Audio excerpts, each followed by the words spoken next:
we invited our guest, David Wright, here today because we hosted the Metropolitan Transportation Planning Association statewide conference over the summer. So that was a 4-day conference. We brought engineers, landscape architects, local government, federal highway, MDOT. We had everybody in the room for 4 days, and it was a really good experience. And one of the highlights was David and his presentation. So I thought, well, let's get him back up here and show him what a Michigan winter looks like. So this is his fault. And he said he'd be happy to. And I don't want to spill anything, but he did tell me this is his favorite place to visit. That's true. Absolutely. He said he'd tell everybody. Yeah. So I'm spilling the beans. So with that said, some of you might not know what we do at the MAC. We have our strategic vision map up here to kind of help really kind of hone in on what that is. And most importantly, we're a council of governments. And our area, it's the 7 townships, the 2 cities, 2 counties, 2 county road commissions, MDOT, and Max Transit. So that makes up my board, and that's a pretty diverse group. And it's founded in the idea that we have a population of over 50,000 of our urban boundary. We're actually at 130,000. And with that, the federal government says, if you guys do regional transportation planning and you do a good job at it, we'll give you $2 million a year for road construction projects. So it's really important that me and my staff do a really good job of doing all the planning, all the data gathering, all the long-term planning for road improvements to make sure that that funding comes our way.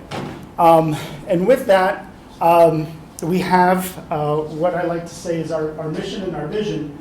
And being that coordinating council, we really do make sure our number one goal is to collaborate. And having that diverse group of people with city, township, road commission, counties, MDOT, it's the right group of people to have those conversations every month. Every month we have a policy meeting and a technical advisory committee meeting. But more importantly, once that mission is achieved, it's to be a catalyst. So that's part of the vision.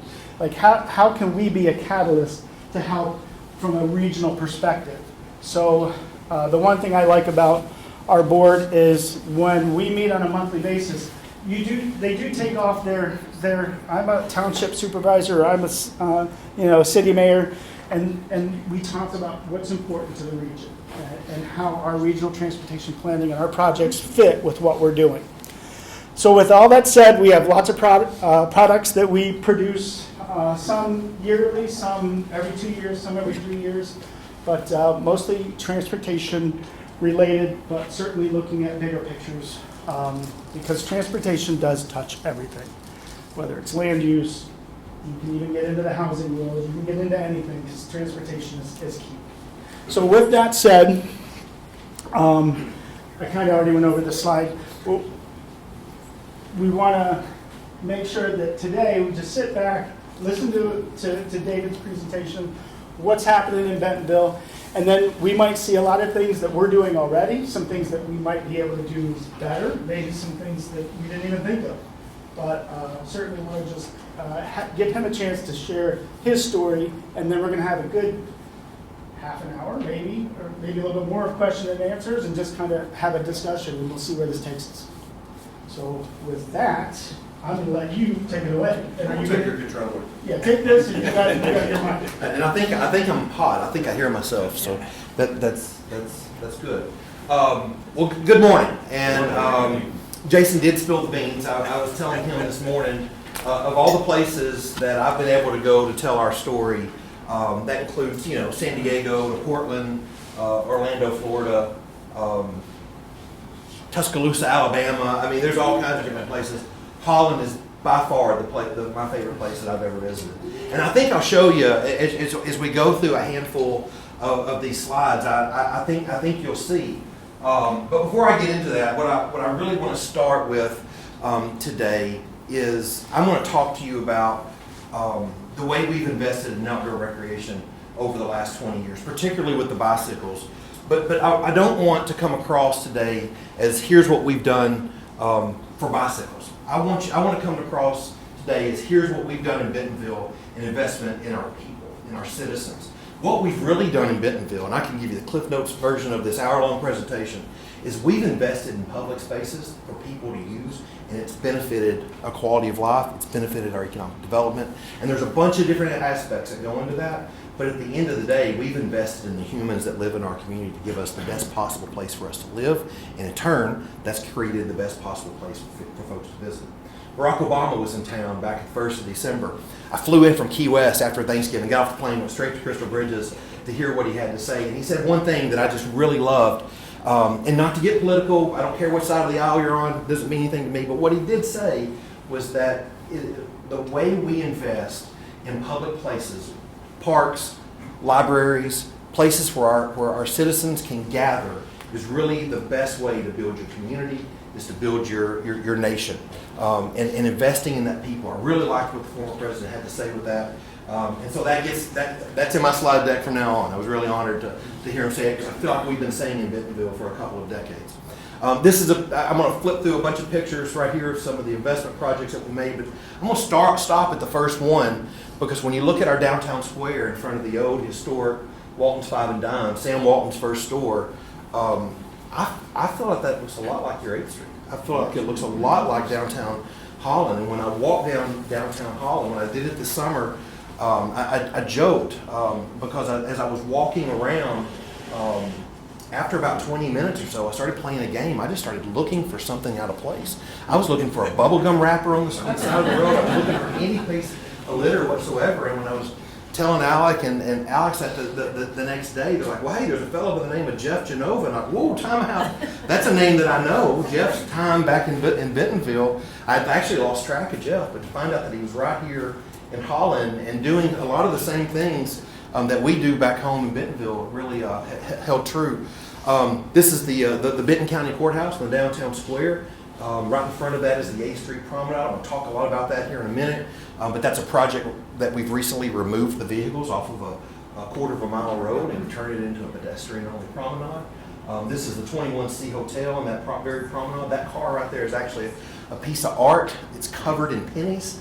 It's a pretty heavy vehicle. You can rent it for weddings, but it's got some structural support underneath that to hold the weight of the vehicle. That's a little bit further down the road with a piece of public art along that promenade. This is our downtown square. Josh, was it you last night that said that you ought to see the Christmas lights in your square? How impressed we were that there's 35 miles of Christmas lights in our quarter of an acre downtown square over the course of the 8-week period that the Christmas lights on. Through AI, we're able to track that 160,000 adults or people with cell phones got out of their car and walked around the square for at least 15 minutes over the course of that 8-week period.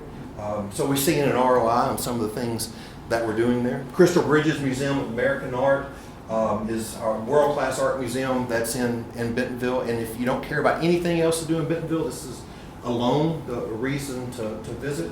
George Washington's $1 bill portrait is in there. And again, something that reminds me of Michigan is Rosie the Riveter is in there. And Rosie the Riveter really is a tribute to this part of the country and how you're the reason we won World War II and the way the factories turned into from making vehicles to making tanks and those very things. And the women came out of the homes and went to the factories and did all that. So Rosie the Riveter is one of my favorite Norman Rockwell pieces, and it's on display there at Crystal Bridges. This is Orchards Park, right across the street from the museum, and you can see it's right across from a high-rise residential development. It's one of those places that we tried to build for the humans that live right there near it. Not everything we do is outdoors. We have an indoor rec center. This facility sees about 2,000 people a day. All kinds of facilities in it. It's a really cool playground on water, one of my favorite things that are in there. Osage Park in Lake Bentonville is a project that opened a couple of years ago. That lake is actually a big giant detention pond that's it floods during rain events. Every bit of the rainwater from our busy street and town drains to this lake right here. There's a little bit of a weir. Water makes its way out of it, goes through a series of beaver dams that naturally filters the water on its way to Illinois River. It removes all the pollutants, the oil, the gasoline that's from the busy roads on its way. So really proud of this project. It's a very passive recreation space, and what used to be considered as unusable swampland is something that we've really been able to transform and allow the humans to be able to maneuver through that space and utilize their free time there. This is the modern art museum, the sister museum to Crystal Bridges. It's right along the Razorback Greenway. We'll talk about the Greenway here in a minute. But it's a great outdoor public space. There's a really cool amphitheater. Saw Ziggy Marley there this fall. Gladys Knight was there back about a year ago. So they've had some really good shows out there along that space. We have sports complexes just like every other community. We're not going to talk just, our department does a lot more than just bikes. I mean, we run 140 recreation programs. We produced last year about $7.5 million of direct revenue in our department. So we're not a Parks and Rec department with our hands out and singing the "Oh, woe is me." We really do try to create our revenue to produce and put back into our community and do great things for the people who live there. That park was actually the 2019 Park of the Year from the United States Specialty Sports Association. Many people know them as UTREP, but that won that award back in 2019. We just opened an expanded library late last year. It's been a great library for years and years. They doubled their square footage, and so that just happened back in November. Inclusive play space out at Citizens Park. This is my favorite playground that we have in town because an able-bodied kid and a kid with special needs can be on a swing right next to each other and not realize the physical barriers that they have in between them. And at the end of the day, it's about their enjoyment, their smile, and it's kids being kids, not kids with special needs, not kids who are able-bodied. It really is a unique and a special place. And one of my favorite projects that I've gotten to work on over the years. Slaughter Pen Mountain Bike Park is really the mothership of mountain biking in all of Northwest Arkansas, not just Bentonville. And so all of the trails that are being built, not just in Bentonville and Bella Vista, all through Benton County, but even in Washington County, south of us, that mothership was Slaughter Pen, and we'll talk about the history of that here in a minute. Kohler Mountain Bike Park is a really cool piece of property. Now the city of Bentonville doesn't own Kohler. It's managed by a nonprofit. But the unique thing is that the public doesn't realize that. At the end of the day, it functions just like a public park. Everything's open and welcome for everybody to enjoy. The really cool thing about Kohler, and for those of you in Bentonville who have visited Bentonville, recognize this, there's actually a restaurant and coffee shop about a mile down the trail that you cannot access by car. You have to walk or ride your bike to get there.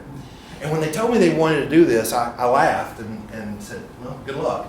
But boy, I was wrong. I mean, I missed the mark because there is always a line at the window at that spot. Creekside Park is one of our newest parks on the west side of town. I'll talk more about Creekside and what our master plan told us to do here in a little bit. But my favorite thing about Creekside is the cricket fields, the cricket grounds that are out there. You don't really think about cricket in Arkansas, of all places, but 27% of our population came from Southeast Asia. And they're really to work for Walmart. But while we grew up playing maybe football, maybe baseball, they grew up playing cricket. And so they want a place to play the sport that they grew up. So really proud to be able to add that facility not long ago. It is used all the time. There's 72 cricket teams in Northwest Arkansas. Who would have ever thought that? Jeff knows this place really well. Old Tiger Track. We just renovated that a couple years ago. We're opening the Adult Recreation Center. Our 50 and older rec center is going to open in May of this year. And then the Walmart campus, Google-style, McDonald's-style campus, built just recently in Bentonville. $1 billion investment by the company, about 300 acres right smack in the middle of town. It literally has shifted the center of gravity in our community by about 8 blocks. But it's the really cool thing is that as I show you all of these amenities that we have built to enhance the quality of life of our community, we're doing designs that are based on allowing the humans to come together and congregate. Walmart followed the model, and they built a corporate campus that invites the public in. And so this is a public amphitheater that they have events that they're inviting the public, not just the Walmart associates, they're inviting the general public into the facility. There's 18 restaurants on the Walmart campus, it's not just there for the Walmart associates. I don't work for Walmart. I've never worked for Walmart. I feel like I do sometimes, but it is certainly okay for me to ride my bike from downtown Bentonville over to the campus and eat at the barbecue restaurant. Those are the very things that they're doing to the citizens of like, come on in and enjoy the campus with the rest of our associates. So when I bring up Walmart, it brings up a really good leadway into me telling the story. And there's a couple things that I always start my presentations with. There's not many places that I go that somebody doesn't come up to me at some point and say, hey, if I had a couple young billionaires that were making investments in the work that I do, I could do exactly everything that you've done. And I always say, yeah, I agree with you. That's not wrong. What we've done in Bentonville has really been led organically by our citizens, but the investment that the Walton family, particularly Tom and Stuart Walton, the grandsons of Sam Walton, the investments that they've made has 100% been a catalyst. What I'm going to show you that we've done in the last 20 years isn't 100% possible in a lot of communities because the revenue, just quite frankly, isn't there. The investments that they've made has really helped speed everything up. But none of this has been anything where Tom or Stuart or their Aunt Alice or their father Jim have come in and they've said to the city, this is what you're going to do. Everything truly has been an organic approach and what our citizens have asked for, and they hear the good ideas and they rally behind them, they get behind them, and they say, we want to help you and we want to help you do it right now. The other thing that I get a lot of slack for is a couple years ago, we claimed the name the mountain bike capital of the world. Park City was so mad. and you should have seen, like I saw a couple advertisements they ran in some of the outdoor magazines of like, this is so much better than the Land of Oz. And Oz Trails is a brand that we carry. Man, they were so mad about it. And people would come up like, what in the world do you think makes you the mountain bike capital of the world? And my response was, I don't know, an $85 application to the United States Copyright Office?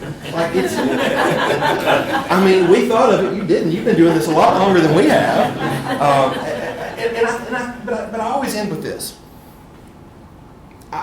We're not here to knock anything the great things that they do with some of the best mountain bike destinations anywhere in our country, anywhere in North America. Park City is a great place to go ride your bike. Steamboat's a fantastic place to go downhill on some of the old ski trails. Whistler is amazing.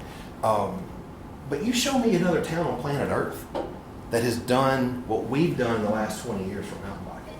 Show me another place anywhere that has built as many trails, 200 to 300 miles of trails in northwest Arkansas, about 500 miles of trails throughout the entire state. You show me another place that's made this type of investment in this activity. So while I'm certainly not going to knock what Park City or Steamboat or Whistler or any of the great ride centers have done, I am going to stand behind the fact that I don't know what makes us the mountain bike capital of the world, but we're certainly one of those top 5 destinations to come ride. And there's great things to do when you arrive. We talk about Tom and Stuart and the investment they've made, but everything that we've done has really been a partnership from so many different organizations. The city has, I tell people at times I'm just the coordinator. Like I help get the right people in the room, and they're the experts behind how do we go out there and do things. I've never designed a single trail. I've never designed a mountain bike trail. I've never rebuilt a trail after something got washed out, but our partners have. I've helped generate some of the revenue to help pay for some of those improvements. Because maybe that's what I'm more skilled at, but it's certainly not rebuilding that trail, or how do we build it in a way that it won't wash out the next things. Some of the aspects of teaching children to ride the bikes, the proper etiquette on the bicycles, the infrastructure where they should be and where it's safe for people to ride, that really takes place from so many other groups. So there's nonprofits, there's educational institutions, there's so many different partners that we have in this, but we have a team, and that's probably the power in what we have is that teamwork that we all do to head in the same uniform area, the same destination, same common goal of making Bentonville the best, most possible place to live. So let me tell you the story. 2007, Tom Walton returns to Bentonville. He graduated college, lived in Austin, decided he was ready to come home and make his life in the same town that his grandfather started his company and his parents still lived in. He wanted to do something really nice for the community that he was raised in and done so much for them. And so he said, I'm going to build 5 miles of mountain bike trail at Slaughter Pen. I'm going to give the city the land. I'm going to build the trails. And when I say I'm going to build the trails, he meant he was going to go build the trails. And he was going to build a volunteer base to maintain it. He told the city council, you don't have to do anything. We're going to take care of it. We need you to own the land. The city council said, sign us up. The first 5 miles were built. The public started using it. More and more, it got popular. 2010, I had the conversation with Tom. I said, hey man, those 5 miles are pretty crowded out there. What would you think about trying to help us figure out a way to do 5 more? And he said, you know, David, I've been looking at the land out there, and I've got a plan. I've got an idea where we could build not just 5, but we can get up to as many as 25 miles as time goes on. And so we did that. And over the course of the next couple of years, we started building out a network that gave us 25 miles of trail at Slaughter Pen. We didn't do it all at once. We did it as we needed it, and if the demand found itself. Personally, I remember the story or remember the experience of 2 college-age students from Springfield, Missouri that I just felt like I ran into them about 3 or 4 times a semester. They went to school at TCU in Fort Worth. They lived in Springfield, Missouri. They came right through Northwest Arkansas on their way to and from school. And they always stopped in Bentonville to ride bikes for a couple hours on the way to either spot. And I felt like I ran into these 2 youngsters all the time. It was about the 3rd or 4th time that I saw those guys, and I said, you know, I think we're onto something. These folks are being intentional. Stop in our town, enjoy some of the recreational amenities we have, and then they make their way. So as we continue to build out, we build that 25 miles. We were struggling to keep up with parking at the trailhead of Slaughter Pen. At the same time, and so let's say Slaughter Pen's right here, the trailhead's right down here. The downtown square is back over this way, and as the crow flies, it's about a mile of distance. Crystal Bridges is kind of right in the middle of that. Well, Alice Walton had built a multi-purpose concrete path at the top part of Crystal Bridges property. The really cool thing about the $1 billion art museum that's in this 200-acre area of Crystal Bridges is that she built it in the most unbuildable piece of property. She left all the usable space for the humans up around it and the buildings down at the very bottom of it. So you have this trail that's up here, and there were a handful of people who were parking their bikes in downtown, and they were riding the hard surface path all the way out to Slaughter Pen. Most of the people were parking at the trailhead, but there was a couple people parking downtown. I remember speaking to a fellow named Bob Norwood at the time, who worked at Walton Enterprises. And we were just talking about how crowded the 10-foot wide concrete path was. It was getting dangerous for the pedestrians to walk up and down through there because they were dodging bikes left and right. So we said, what if we work with the International Mountain Bike Association and we design a gateway trail, a very basic beginner level trail that ran 1 mile from the downtown square all the way out to Slaughter Pen. That was the game changer for us. We didn't know it at the time. It was 100% by accident. If anybody tells you different, don't believe it. It was 100% by accident. But when we built that 1 mile mountain bike trail from the downtown square to Slaughter Pen, our project went from a recreational quality of life project to an economic development project. All of a sudden, those parking lots at the trailhead, they weren't full. Those cars were parking on the downtown square. People who would get off work and go ride 15 miles and get in their car and drive home and eat supper were no longer driving home and eating supper. You know what they were doing? They were getting a burger at a restaurant downtown. They were getting a brew at one of the local breweries. They were spending money in downtown. That's when I had restaurants in downtown start calling me and get people introducing themselves. It was, David, my name is so-and-so. I own the Flying Fish restaurant here in the downtown square. Who are these people wearing tight clothes in my restaurant, and they're all on bicycles, and where do I put their bicycles in front of my shop? I need a bike rack. It really changed the conversation from those are the mountain bikers out there, let them do their thing, to how do I bring more of that into my restaurant. So fast forward a couple years after that, we have this whole network of trails, all accessible from the downtown square. About 95 miles of trail, and the trailhead is the downtown Bentonville Square. There's a lot of riding to ride on 95 miles at one time, and there's certainly certain places, but the epicenter is in downtown, in the center of our center of trade. At the same time, we were building multi-use paths as well. We weren't just doing single track trails. We were building hard surface trails as well. Let's take us back to 2009. The regional planning office, a lot like your MAC, was challenging the local cities, and especially those of us that were doing trail development, to quote unquote think bigger. Like we need to be thinking more of a regional approach.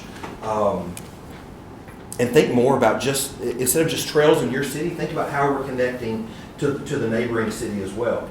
About that time, the Walton family said, hey, we're willing to pitch in $15 million to the region to just help expedite some of the trail development, divvied up amongst the 4 major cities in Northwest Arkansas, however y'all determine best, but we think that it'd be a really good investment to help everybody expedite some things. Also about that time, President Obama had rolled out the Tiger Grants, and they were looking for quote-unquote shovel-ready projects to help expedite the economy of the country and help get infrastructure projects back under construction. So what we did is we developed the concept of the Razorback Greenway.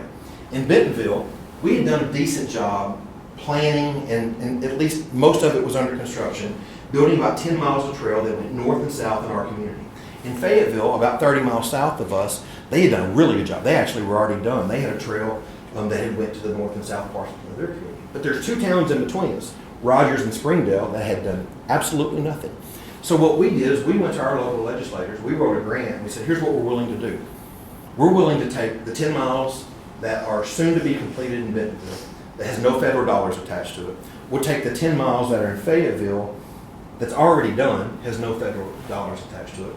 We're going to write a $15 million grant to the federal government for the Tiger Grants, and we have a $15 million match.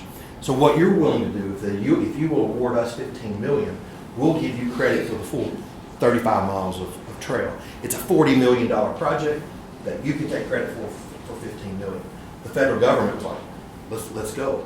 And so we were able, with that $15 million from the feds, $15 million from the Walton Family Foundation, and 2 towns that quite frankly are already done, we were able to put together the Razorback Greenway. During construction, we got really mad because during all that's going on, and Fayetteville and Bentonville were really hard building multi-use trails. The League of American Cyclists wrote out that Arkansas was 50 of 50, the most bike rideable states in the country. Now, let's start one. The governor's office didn't fill out the application and send it back into the League of American Cyclists. But we didn't live on that. We kept saying we're better than 50th place. I mean, that's what Alabama and Mississippi are for. Sorry. But we also think we're better than 48. So.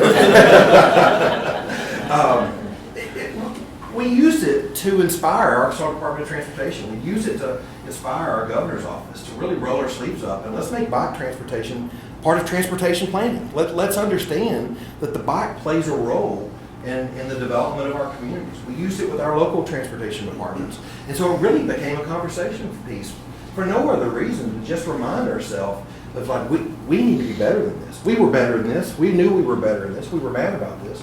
But it stayed in the back of our mind that we really were, or at least told 50 of 50. Fast forward a couple years later, we start to introduce the Razorback Greenway. It actually introduced the concept back in 2009 with a grant award, but in 2015 we were able to cut a ribbon and you started seeing that segment be done. Today the Razorback Greenway is the coolest piece of infrastructure in Northwest Arkansas. It connects so many different landmarks, from Crystal Bridges Museum in Bentonville to the Walmart campus. So many schools. Bentonville High School is on there. There's 2 major hospitals that are along the way. Downtown Springdale, the center of trade is the Pinnacle Hills Mall. They're in Rogers. It's along that greenway. The University of Arkansas campus is on there. And you know, from that infrastructure piece that was done, there were so many different victories, but the biggest of those was that it really transformed Fayetteville, Rogers, Springdale, and Bentonville, and it dimmed the Friday night lights. All of a sudden, we weren't competitors on the football field on Friday nights. All of a sudden, we were partners. This was the first project, Jeff, that Northwest Arkansas, really, the 4 towns really started working together on. And we went from competitors to teammates.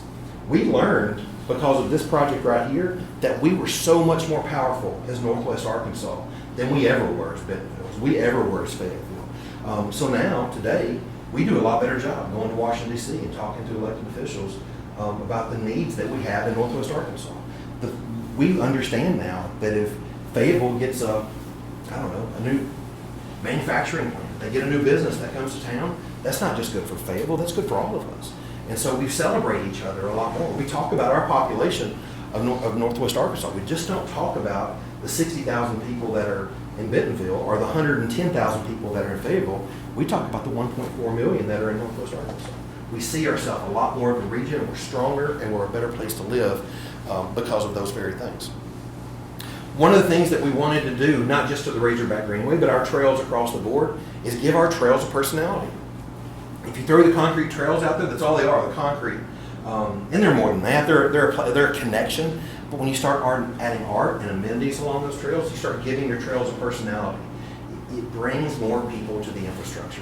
I remember an artist saying one time, I hope you put my art about a quarter of a mile or half a mile in, because I want the young kid to bring their grandparents to the trail because they've seen my art and they want to show it to the grandparents. That gets the grandparents out in the trail infrastructure that they may have never seen at all. So that's one of the things we try to do, is decorate our trails with a little bit of personality. We tried to build the culture in our community. Our police department, our fire department actually have bike teams. They have e-bikes and they're present. Safety is a big thing. And so when people go running on the trail system at 6 o'clock in the morning, even this time of year, because it's not snowing in Arkansas right now, they may see a cop on an e-bike patrolling the area. On that ambulance picture down here in the bottom left-hand side, that is actually a miniature ambulance that is designed to go somewhat up our trails. If somebody is on a mountain bike trail and they have an accident, they break their arm, that ambulance will get as far as they possibly can. It's a bumpy ride out, but it is equipped with everything that you see an ambulance that drives down the road in front of this building. We took our trails and we programmed them. We put events out there in those spaces, and events do so much for the local economy. But again, it was about activating those public spaces, making sure that the public knew about it, using that infrastructure to our advantage. Last year, we did 5.2 in direct revenue from some of those events. The economic impact, which means how much money somebody is spending when they come to town, not just with the event itself or the merch associated with that event, but it's the hotel stays, the restaurants, but it's buying a tank of gasoline at the local gas station. So we know that those events did about a $12 million local economic impact into our community.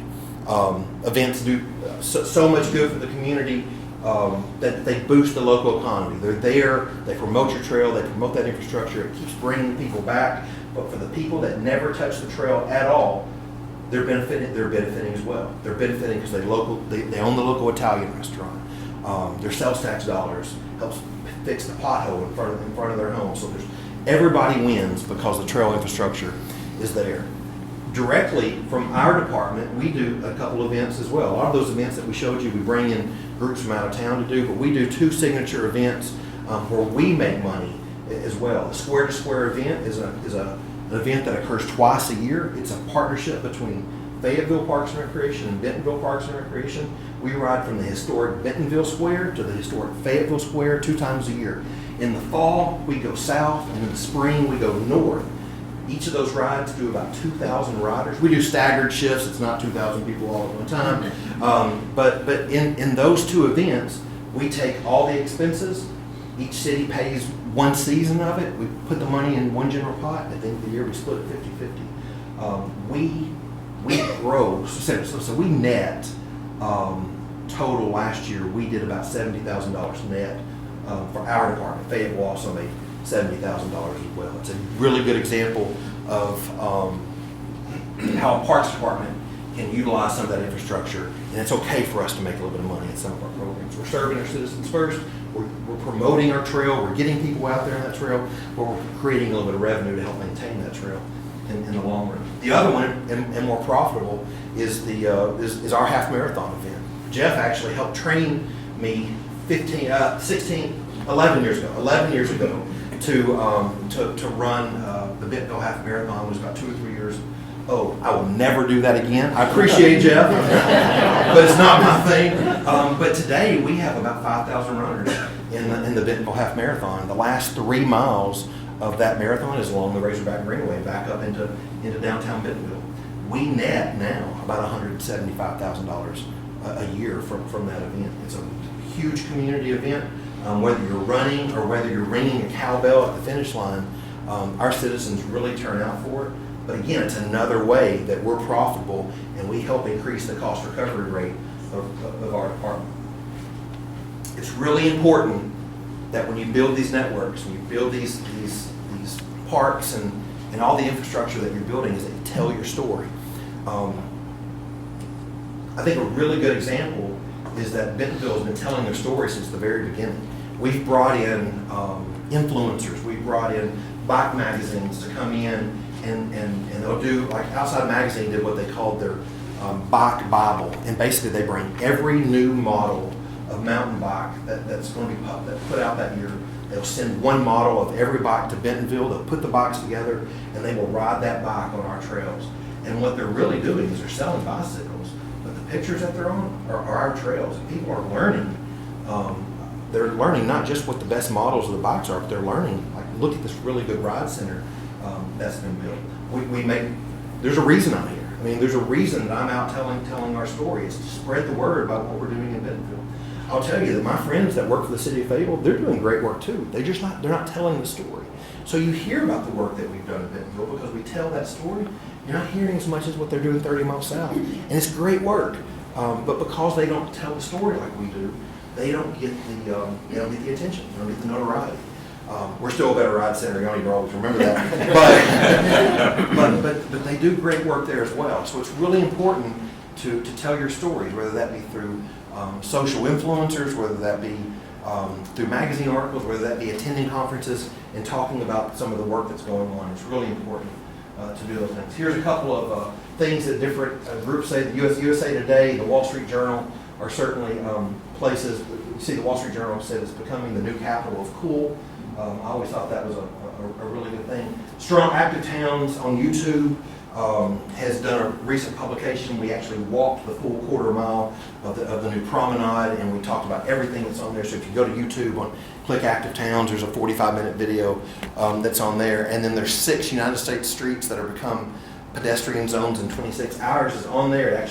We actually cut a ribbon in November last year, so they cheated just this much. But we're not gonna get onto them for that. And then the most recent, just a couple of weeks ago, the New York Times published their 52 places to visit in 2026, and on that list included Bentonville, Arkansas, Shanghai, London, Memphis, Tennessee. There's a bunch of different places that are on there, and so is Bentonville, Arkansas. So I talk about how we get there and what we've done over the last several years to establish ourselves. But at some point, one person or that team that I talked about earlier has a ceiling. And the elected officials get tired of hearing from me. They get tired of hearing from a Tom Walton. They get tired of hearing from the bike coach at the local high school. So it's really important that you have advocates that help spread the message of what it is that you're doing.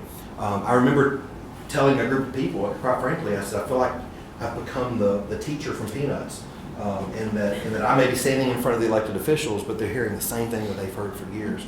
And so what we did is we went out and we started a nonprofit transportation advocacy group. It's not bike transportation, not just for bicycles. it's for transportation in general. And the Bentonville Moves Coalition does just that. They promote and advocate for great tourism, or great transportation networks in our community. Now, this picture here, I think it's fitting. We're in Holland, Michigan. That's in Amsterdam, in front of Central Station. You know, the Futurama presentation that General Motors did at the World's Fair, like in 39 or 36 or something, talked about how cities need to plan for the vehicle, and they certainly were right. But in Holland, there was after they built a lot of that infrastructure, citizens of that country said, hey, the number one cause of death of children in our country is the automobile. We want our bicycles back. So this was a staged protest in front of Central Station in Amsterdam, and so it really was an organic approach in the Netherlands to pull back some of those mega highways that were going through the middle of their urban city centers and make the bicycle the primary form of transportation. Now, trains and trams and all kinds of stuff kind of taken over since then, but I think that's a really cool learning experience. One of the things they did in the Netherlands to push the type of transportation that they wanted to see more of. At the end of the day, it's not a car versus bike or any of that kind of stuff. It's transportation. Having the advocates that will show up at an elected official meeting, a city council meeting, and talk about, hey, we realize that this is $1 million project, but it's a really good investment of the dollars, and we're asking you to spend our money this way. They've done a lot of help for us, and quite frankly, it's gotten me out from behind the podium at the city council meeting, and it's allowed our council members to hear from citizens, not from staff. I think the other thing is data, and you've got to collect data, you've got to share your data, you've got to use it to help make decisions. We have eco counters. It's a trail counting system. It looks like a 4x4 wood post, but what it does is it shoots a laser across the trail, and the laser is actually smart enough to understand, are you a bicycle or are you a pedestrian? And we're able to pull those results down on a monthly basis and then share how many people have been on every trail that we have in town. It's not an exact science, but it gives us a pretty good count. It helps us understand that last year, even though the Razorback Greenway was broken up this much because of the Walmart campus, 5.5 million people used our trail system. That's a 60,000 person community. We had 5.5 million users on our trail system. Again, it's not an exact science, but it's a really good guesstimate of where we're at. And those numbers help our council understand that this really is a true investment or a real investment that we're seeing an ROI on. The A&P, our local visitors bureau, goes one step further. They want to understand who's coming to town and where are they from.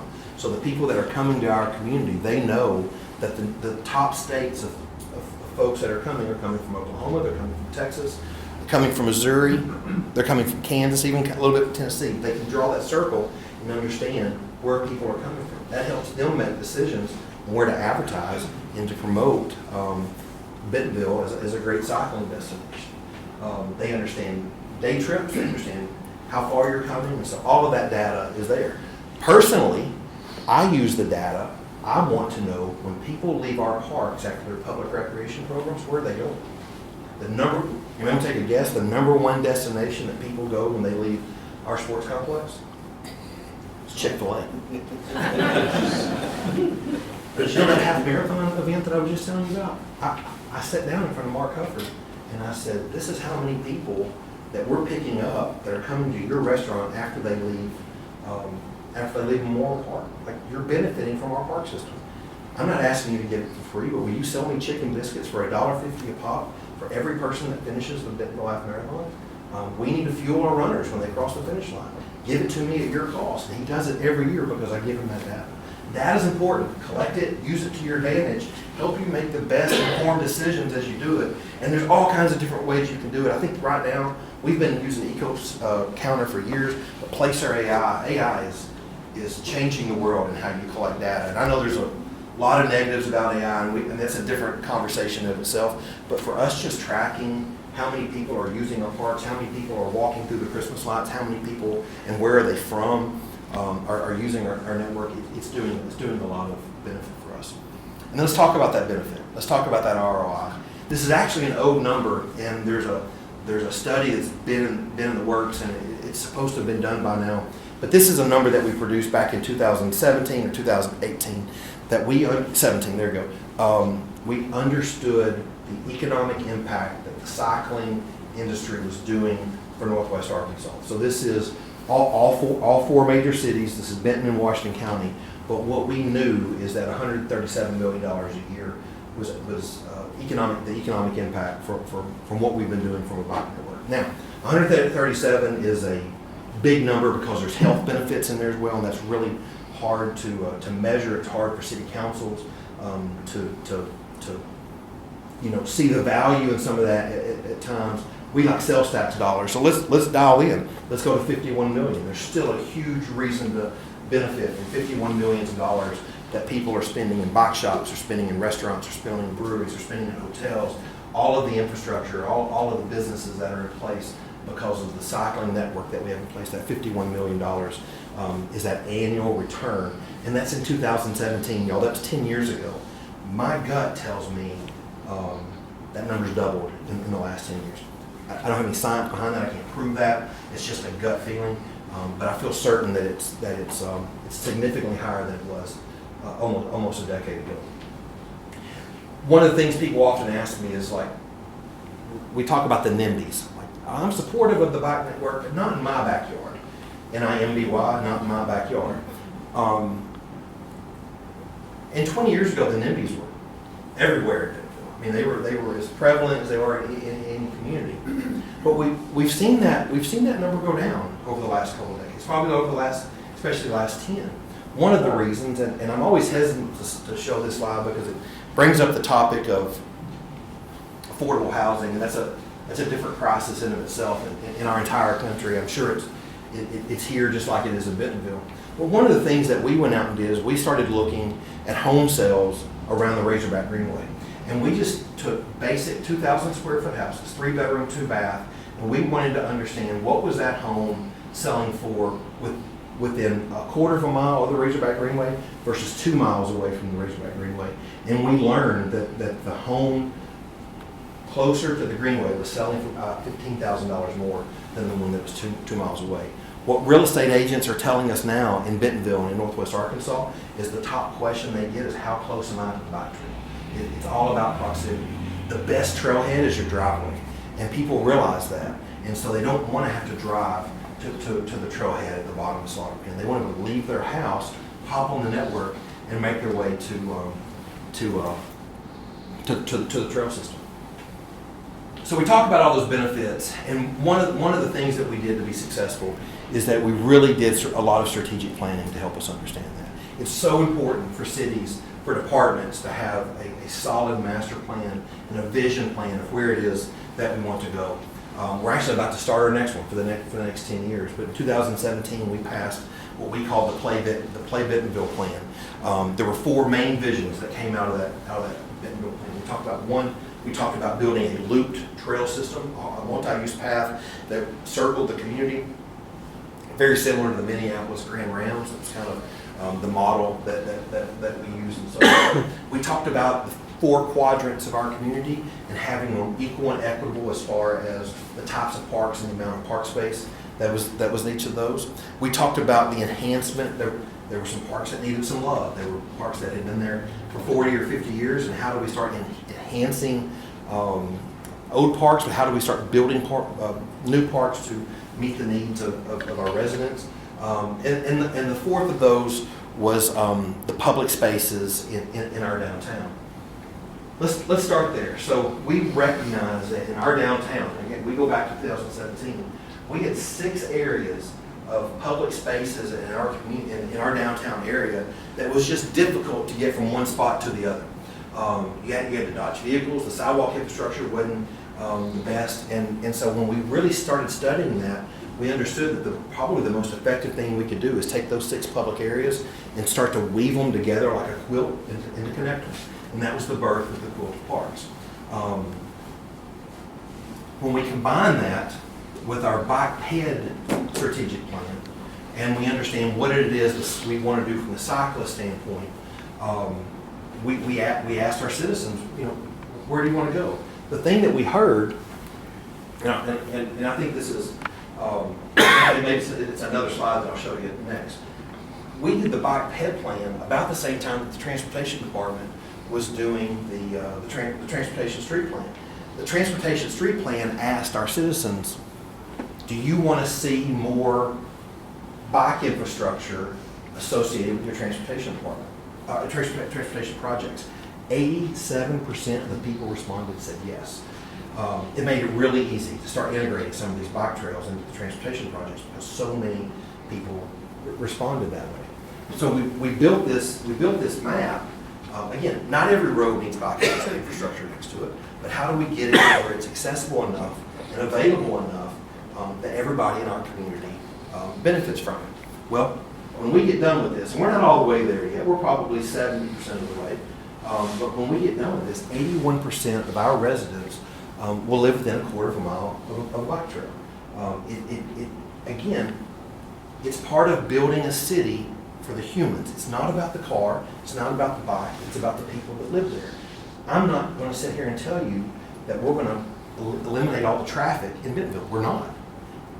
But what if 5% of the people that live there ride their bike to work or ride their bike to school on a daily basis? It gets you through one traffic signal a little bit quicker. You get home 5 minutes earlier because of it. It eliminates maybe one case of road rage in that. So that's good for all of us, right?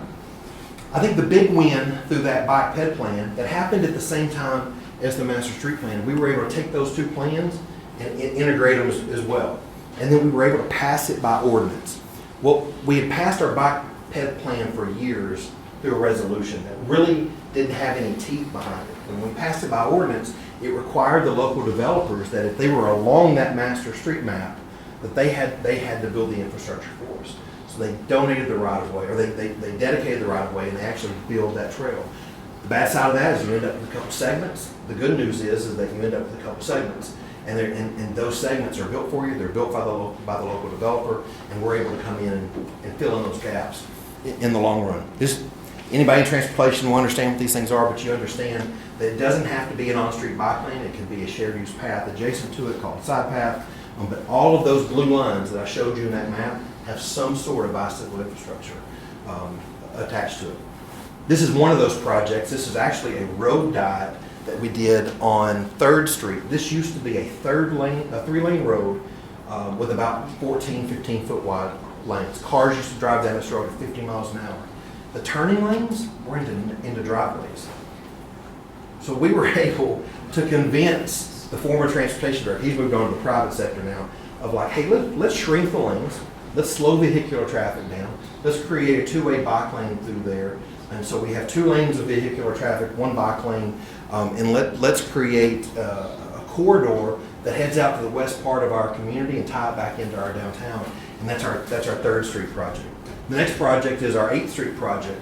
8th Street was way overbuilt. 8th Street in Bentonville, another similarity to Holland, right? But it's the same street that the Walmart campus is on in Bentonville. But this part is kind of the gateway area into the residential part of our community. It was a 5-lane road. Again, there's nothing to turn into, so why we had a turning lane, I have no idea. But you could have landed a 747 on this strip of road. Cars are driving 60, 70 miles an hour down this road right smack in the middle of town.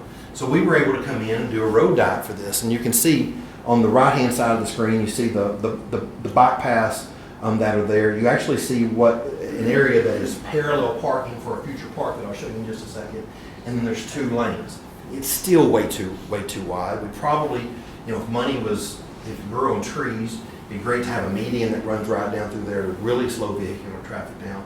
But what we've done, I think the biggest success is that we've slowed the traffic down enough to where there's a home on the bottom part of the screen. There's a home down here with that turn. And I felt like about once a quarter, we had to go in and repair their fence because a car would turn the corner, get out of control, jump the curb, and crash into their fence.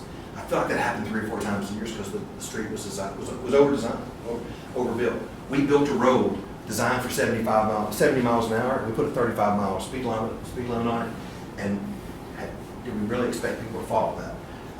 We fixed that with this road diet plan. We haven't had any incidents in that fence anymore, but we've slowed vehicular traffic down enough that we're going to build a 100-acre, $40 million park adjacent to that property. And those parallel parking spaces that I showed you that was part of that road will service that, 200 parking spaces that will come through there.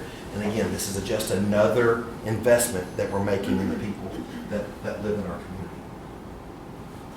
We've taken every opportunity that we can to go learn some of the best practices that are out there. And so a group of us went to the Netherlands in 2019, and another group went actually 3 years ago.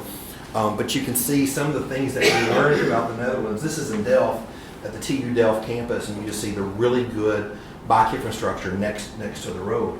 And then adjacent to it is our 8th Street project. We just finished this project last year, right before the Walmart campus started opening up. And you can see that 8th Street project includes that two-way cycle path that runs all the way to it. That cycle path runs all the way from the interstate through the Walmart campus, all the way through the old Walmart campus that's about to become a liberal arts university, and then into the residential area past that Gateway Park property that's on it. Total, that's about 4 miles when it's all said and done, but it allows thousands of rooftops access to the Walmart campus. This is a really cool picture because this is a drone shot looking right into that campus. But the cool thing about this is if you look at the bottom right-hand part of the screen, over right here, you see a tunnel. And if you look over here on the left-hand side of the screen at the bottom, you see the entrance to that tunnel. What you don't see real well is the access over here. This project here is actually an underground intersection. You can turn directions underground in this area. We built this, I don't know, 2016. We knew what was coming. We knew the improvements that were happening. So the project was only about $3.5, maybe $4 million to do this. And I say only, but if you built that today with the way the prices have gone up, that's a $10, $15 million project. So we did it at the right time, but it's a really functional underground intersection, again, because we're investing in the people. We're trying to remove as many barriers as we possibly can for people to get from point A to B in a method other than the vehicle. One of the things we learned in the Netherlands that we just thought was the coolest thing in the world was the first trip over there, the superintendent of public schools was with us, and she asked, "Where's your school buses?" We don't have it in the Netherlands. One, their public transportation system's efficient enough that they don't need that. But for the most part, school adjourns, kids get on their bikes, and they ride home. There's not traffic around the schools like what we deal with it all over our country. And we like, it's just so much more relaxing, it's so much less stressful. So what we've tried to do is we've tried to come in, especially around every elementary school, and build the safe, connected, hard surface infrastructure that connects kids in the neighborhood directly to the school. Off street, keep it as safe as we possibly can. We want mom and dad to feel comfortable that the 8-year-old child can hop on a bike and make their way to class in the morning. This picture on the left-hand side of your screen is a picture taken in January. It's January, Arkansas, so it's 40 degrees. It may be 60 degrees in days, but there's still hundreds of kids that are riding their bikes in places where the connectivity is there. If anything's broken, if there's one segment of trail that's not there, if there's one part of sidewalk that's not there, they don't do it. But if the connectivity is 100% there, that's the result that you end up getting with this. And then as I finish this up and I start going through the last projects again, you really start to see the influence that the investments that we have made has transitioned over into the private sector as well. This is a new office building that's in downtown Bentonville. It's actually right behind my office. It was designed originally to be like a WeWork. WeWork happened, and they're like, well, we're not going to be WeWork, but it's called the Ledger. It's bicycle accessible all the way to the 6th floor if you want to ride up it. And on an e-bike, it's certainly doable. But you really can ride your bike up all the way to the bike ramp to one of the top floors, take your bike into your office if you're on the 6th floor. There's showers in every hallway. There's private restrooms where you're able to get dressed. If you really want to ride your bike to work every day, work in the Ledger, it's a great place to be able to do that. Maybe the biggest victory that we've had in Bentonville over the years is the Walmart campus and how the Razorback Greenway actually goes right through the middle of campus. I remember talking to one of the team members when they first rolled this out. And I said, "Where's the Greenway going to go?" And he said to me, he's like, "Our thought process is to bring the Greenway, go up around the side along J Street." And the reason we're doing that is that we don't want the protesters, and it doesn't happen very often, but there's time people will roll out and they'll stand in front of the Walmart campus and pay more, get better insurance, and those kinds of things. They didn't want it to be right in front of the CEO's office. So what we did is we worked with Walmart and we said, well, let's find a way for you to continue to own the Razorback Greenway. You own and manage that land. Let's give an alternate route around there. So if the protest ever happens, your security can remove people from the private property, but there's still public access around the building. At the end of the day, I've worked in Bentonville for almost 19 years. I've seen 2 protests involving insurance, pay rates, those kinds of things that probably would shut the Razorback Greenway down. Do we really want to reroute the 1.5 miles of trail through the middle of the campus that brings so many associates to work every day, gives them the opportunity to work every day and ride their bike to work every day for 2 events every 18 years? And so we were able to compromise and work with them, and the Razorback Greenway goes right through the middle of this campus. Now, back to that Quilty Parks project, we talked about weaving these 5 or 6 parks together, and we're doing that with a central promenade. We removed the vehicles off of A Street and we built a promenade. It was inspired again by our friends in the Netherlands from public plazas in the city centers that you see in those spaces. I remember being in The Hague right in front of this picture and talking to the mayor and like, wouldn't this be great to have these kinds of settings in our outdoor areas in downtown Bentonville? Think about the sense of place that we really could give in this district and to serve our citizens. So we came up with this concept of Lawrence Plaza to the north and actually removing an old parking lot to the south and turning it into a public plaza and connecting it all through a pedestrian promenade. What we've seen, and we just cut a ribbon in November, is that we've already seen a new mega hotel being built on that, and there's another new development. We already see that this isn't just a recreation project, this is an economic development project. So you see from the bird's eye view, you start to understand what Bentonville looked like, as recent as 3 or 4 years ago. But this was a 2-lane road in front of the county courthouse, and fast forward to today, that's our promenade. It's used for pedestrians, it's used by people on bikes, but at the end of the day, it's used by people. And that's the cool thing. We've been open 4 months, and it's been so rewarding to sit there and to sit on the park bench and see how the humans are using it exactly as we design. It's the home of our farmers market, it's the home of art markets, different festivals and those kinds of things. I'm partial to this picture. Those 2 girls are, the one on the left is mine, my partner, that's her cousin that's right there next to them, but that's in front of the county courthouse. I think I showed you that picture already.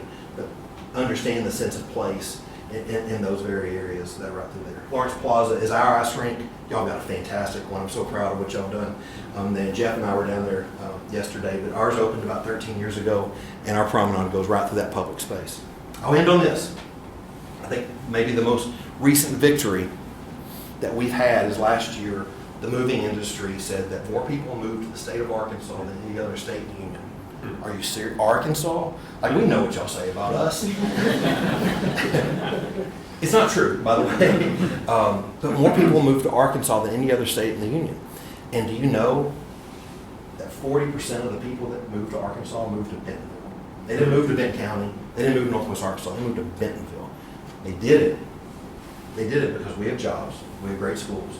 We have great quality of life. We've made an investment over the last 20 years in the citizens in our town, the people who live in our town, the people who visit our town, and we're seeing the ROI. The best economic development that you can do is attract new residents. People want to live in our community because of what we've done over the last 20 years.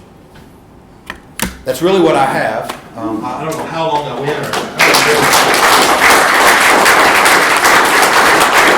Actually, I think I timed that okay. It's 11:08. You nailed it. Absolutely. I didn't even rehearse. I'm just full disclosure. I didn't even rehearse that. That's your first talk. It's the first talk. You did a nice job. Time just got right. 7 minutes early. Well, I tell you what, my head's spinning because I had questions on each slide, and now I can't come up with anything. Well, of course. Yeah, you know how that works. Yeah. No, but what I heard was people. It is. It's always about people. That placemaking piece. And in my short tenure, 20-some years in the transportation world, maybe it's 30. If you do people-focused projects, that it's economic development. No question. There's safety improvements. There's the whole 9 yards. And one of the things that we've done at the NAC is we had a Safe Streets for All, $300,000 grant, and we did a deep dive into every stretch of road within the 7-township, 2-city area. So now we can start taking that safety data. We can take our traffic counts as well as our pedestrian counts, because we do the same thing. I do want to get into the Placer AI stuff. We're not there yet, but now we're starting to know what that network looks like, and then we're finding those gaps. And I think you hit on that. Okay. The gaps, if you don't have gaps, it's used. If you have gaps, it's not used as much. Gaps are barriers. You know, Yep. we talk about barriers in our industry all the time. What we need to be working hard to do is not building walls, it's tearing them down. That's not a political statement. It really is about transportation, about getting people from point A to point B, whether that's in a car, whether it's on a bicycle, whether that's by foot. It's how do we eliminate what those barriers are. Those gaps in sidewalks, those gaps in trails are barriers. And if you come to a sign that says sidewalk ends here, where do we go? You do a 180 and you go back to where you came from. Well, when you can connect those and you can remove those signs and you can get people from destination to destination, then there go your numbers. Probably one of our biggest success stories is that when we built a tunnel under South Walton, about half a mile off of the interstate. We did this about 12, 13 years ago. It's part of the Razorback Greenway system. The Razorback Greenway used to come to the intersection on both sides of it. You would cross at grade and then continue on. We saw that it wasn't the most desirable area, so we worked on a tunnel. Our before-after counts on the Bentonville side, on the north side of the intersection, increased by 400% after we built that trail, after we built that tunnel. What we learned is that people were coming up from Rogers all the way to that intersection. They do a 180 at the intersection and go back because they had no desire to cross Walton. I don't blame them, Jeff. I didn't want to cross Walton there either. And so the day we built that tunnel, now all of a sudden we opened downtown Bentonville to 400% more people from Rogers because we had that safe connection through there. So removing those barriers are very important. Yeah, that's economic development. And I think a lot of people, when we start saying we want to do a trail or we want, even if it's a road project, they might not think economic development. They might be really thinking, well, that's a road project, or maybe it's a safety project. But one of the things that we talked about yesterday at lunch, there was an example that I told you about, Benton Harbor. So not Bentonville, but Benton Harbor. Yeah. So I worked at MDOT at the time. The clip note version is we did a road diet in downtown. And downtown was not a place that you wanted to hang out because the sidewalks were horrible. It was 5 lanes with parking, so it's 7 lanes wide. Well, we went to 3 lanes. We did a streetscape.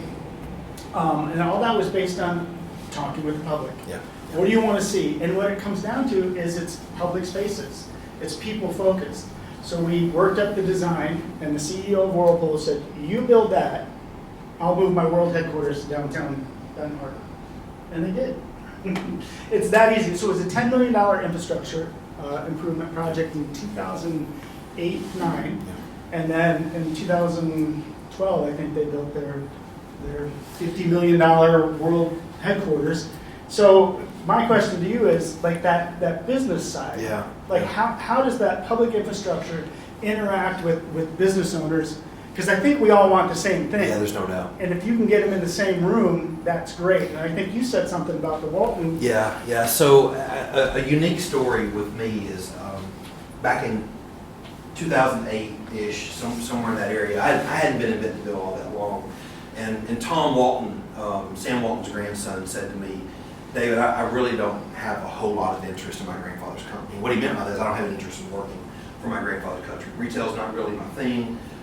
He's like, man, there's a good chance my brother will be part of the board and be big parts of that. And he said, more power to him. I hope he does it. That's a lot more his thing than it is mine. It's just not really my thing. But what I wanted to do is I want it to be successful, and I want it to be successful in Bentonville. I really want my grandfather's company to be able to recruit the best talent in the world.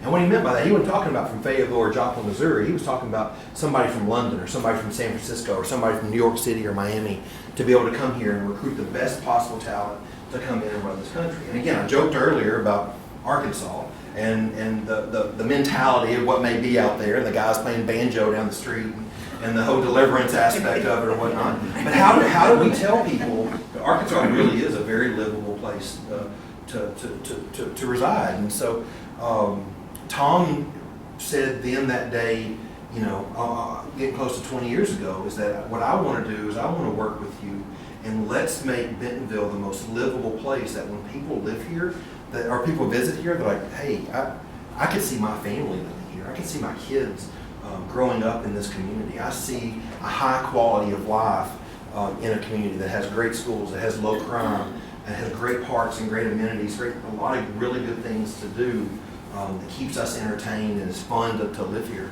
And so what it's really done is it's kind of, you know, that old Chamber of Commerce model where you go out and you recruit the factories and the people will follow. A lot of our approach in Bentonville is let's create the amenities that bring the best talent to Bentonville, and the companies will follow the talent.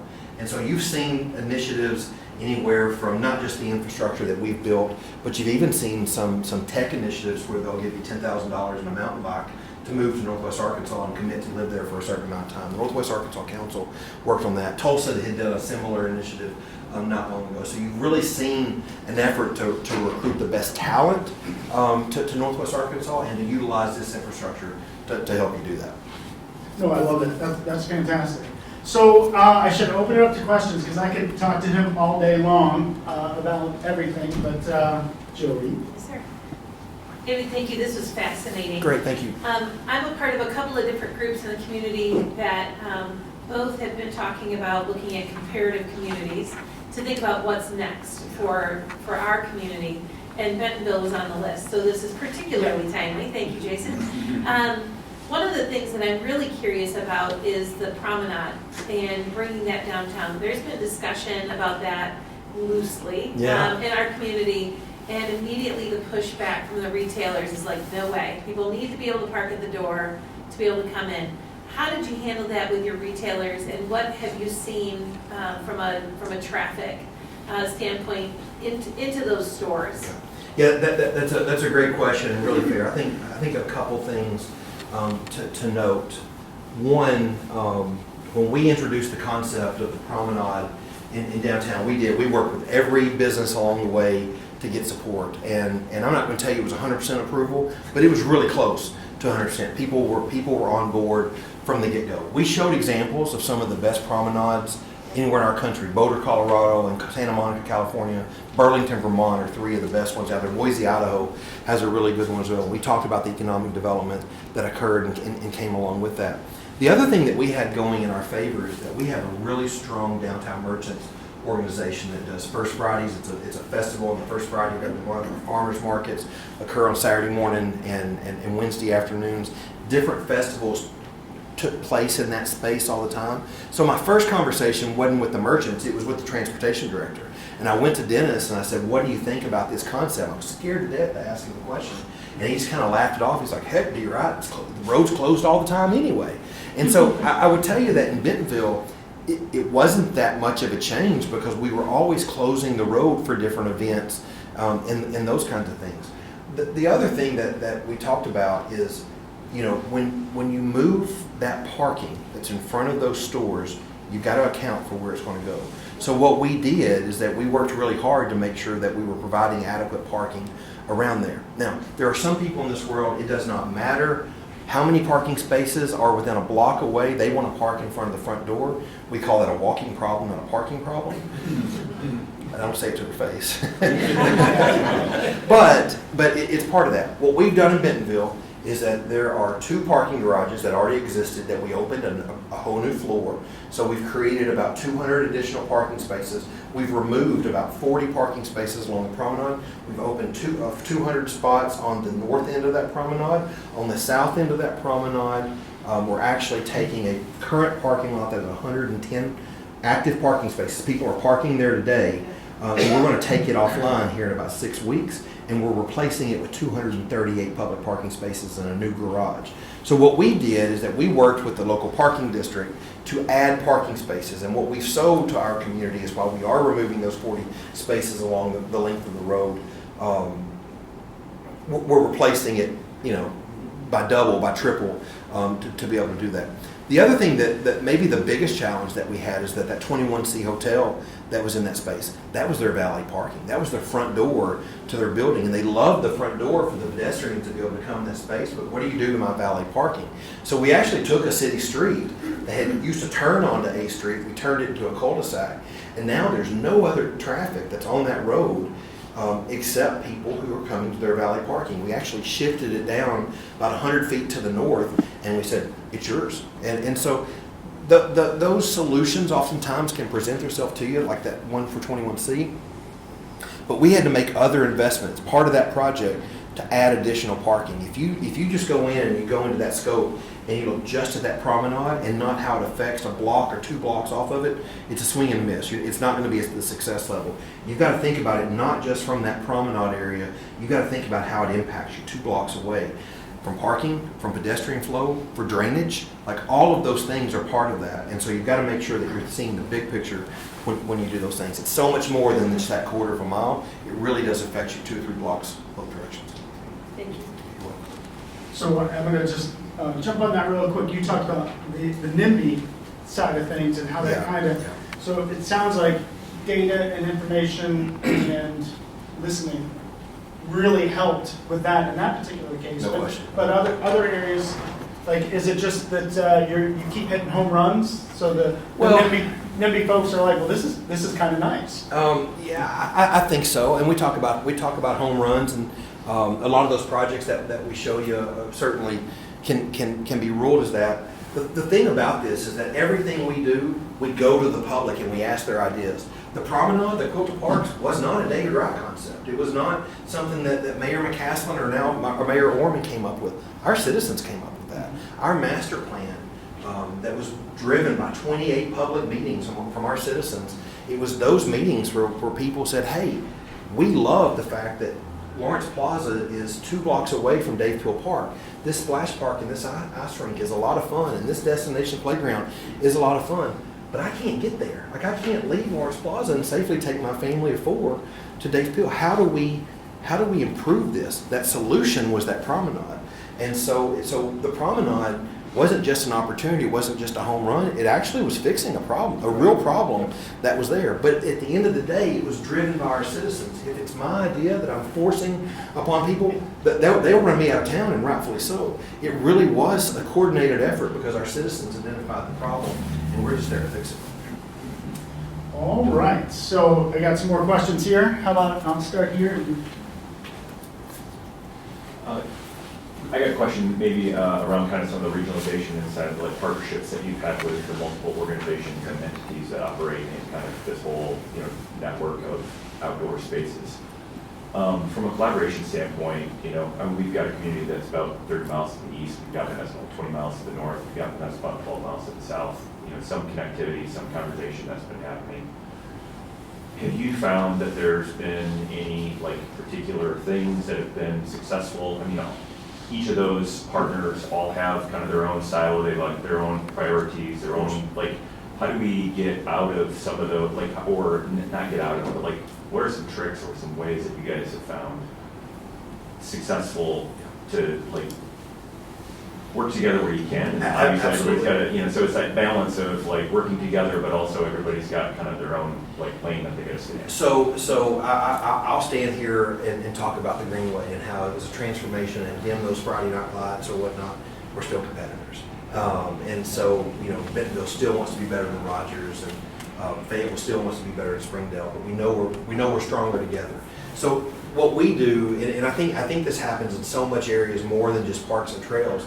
I know our mayors do it, I know our transportation departments do it, is that we have regular meetings. A lot of times they're coordinated through our regional planning office, but we sit down at least on a monthly basis, and we talk about what we're doing, and we talk about projects that we can do together.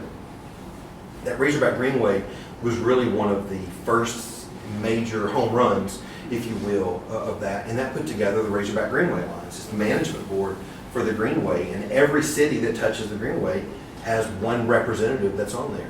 And then the way we make decisions is it has to be a supermajority in order for us to do it. 5 of the 7 have to say yes in order for us to move forward. If it's 4-3, then we kill it because it has to be good for the region. A lot of coordination goes in, even in those master plans. I talk about those 28 meetings. In addition to those 28 meetings, when we do a master plan, is that we're talking to the Parks Director of Rogers, we're talking to the Parks Director of Bella Vista. We want to understand what's going on in their communities and what are their plans. there's no Rogers has a fantastic water park. It rivals a Whitewater or Wet and Wild. It's a commercial quality water park. There's no reason for Bentonville to ever build anything like that because our citizens can drive to their community and use that. It's the same thing as that rec center that I showed you. It's 10 years old. It was a $18 million facility when we built it. There's no reason for Rogers to ever go out and build anything like that, or at least at the time, because their citizens could just cross a highway and use that. So we build facilities and understand things that each other has so that we're not duplicating services, so we can all best serve our residents in the long run. At the end of the day, Quentin Harris, who's the Parks Director at Rogers, he and I are on the same team. We talk to each other on a regular basis, and that doesn't just help us from a planning perspective, it helps us with a management perspective. Side note, you would be surprised the baseball coaches that will call me and go, Quentin would let me do this in Rogers, why won't you let me do this in Bentonville? I'm like, well, that's interesting. I got Quentin on speed dial. Let's just call him and talk to him about it. Well, I didn't really mean that. And so those relationships with neighboring townships, neighboring communities are so important. Like when you're in a region like ours, a region like what you have here, you've got to work together with the other communities. You've got to tie all this in. And that's what I talked about earlier, is that's really when we learned that we're so much stronger as a region as we are as 4 big cities. When it was Fayetteville, Springdale, Rogers, and Bentonville, and we're on islands by ourselves. But when we started putting these projects together and functioning as a team, traveling to DC together and meeting elected officials together, that's when we started seeing the infrastructure come our way. We're competing with Pulaski County and Little Rock and Conway and the Central Arkansas area. And if we do it as 4 cities, we'll lose all day long to Little Rock. But when we do it as Northwest Arkansas, we can beat them very easily. So those partnerships are really key. And I think probably the best lesson that I've learned in my 20 years here is that we're so much stronger as a region, working together, planning together as a region as we are separately. Duplication of services is some of the biggest waste governments do. Whether we're duplicating something from the private sector or something we're duplicating something being offered 5 miles down the road. If we can eliminate those duplications, the impact that we're able to make, our budgetary impact, is so much greater. I was talking to, I'm rambling, I'm sorry, but I want to say one more thing. I was talking to a group the other day, and one of the things that we experience a lot in the parks world is that we'll go to a conference or we'll go to a meeting and we'll start comparing our department and somebody will say, well, what's your budget, or what's your budget? And that's the worst thing we can possibly ask. Who cares what your budget is? I don't care the value, I care about the impact. Let's talk about that impact. If you can cut the trim, if you can trim the fat, which is often duplication, if you can eliminate the duplication from your municipal budget, then all of a sudden you're saving money, and the money that you are spending is so much more impactful to your citizens. That's what I talk about when I do this. I want to talk about the successes that come from that budget. Let's talk about the projects. Let's talk about the 5.5 million people that touched our trails. Let's talk about the $7.5 million of revenue that we produced from the 140 recreation programs that served an additional 6 million people last year. Let's talk about the impact, not the size of the number. Let's talk about the people that are utilizing the facilities. That's how we win. When you do that with your partners and they're doing the same thing, we're all better because. I'm on soapbox and I'm really sorry.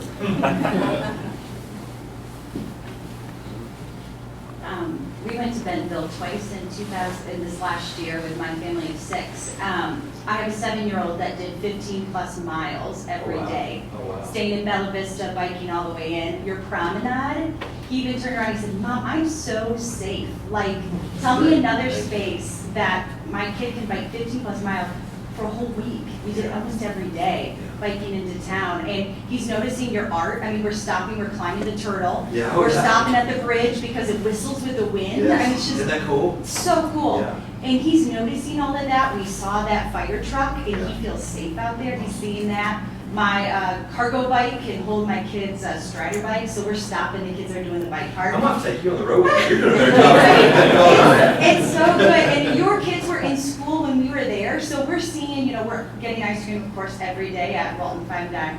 And we're seeing these parents in cargo bikes, and we're also seeing 8-year-olds leaving school together and biking into town. So my 9-year-old is seeing these other kids biking. And then I think the other thing worth noting that I don't think data will collect, my children are getting cheered on by people while they're biking. Like, tell me another place that I can go where my 7-year-old is going to bike 15 miles a day, feel encouraged, cheered on, like, that's a place we want to keep coming back to. My husband's having fun. You're and welcome I'm- to. Yeah, but my 7-year-old did what you have on the picture right behind you. I'm on the cargo bike waiting for him, but you know, they're stopping and mountain biking.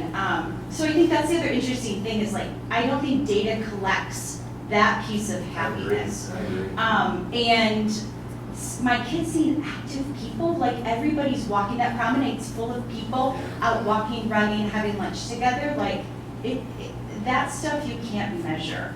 And so I think that piece needs to just be said, is like people moving their bodies together are happier people, right? You're exactly right. A healthy city is a happy city. Totally. And we feel that, right? And that's why, you know, we're driving 11 hours with 4 children in the car.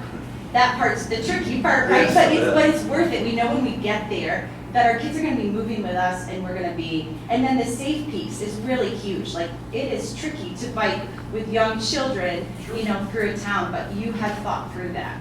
And even like my husband and kids kept biking and I took the young ones to your library, took advantage of your story time there. It's right there and bike lanes to get there. So I just wanted to make note of that piece that the data doesn't collect, is that happy piece. And that's what's getting people out there and bringing us back, is that we're happy moving our bodies. Well, let me know next time you're there. I owe you lunch or something. That's awesome. Thank you.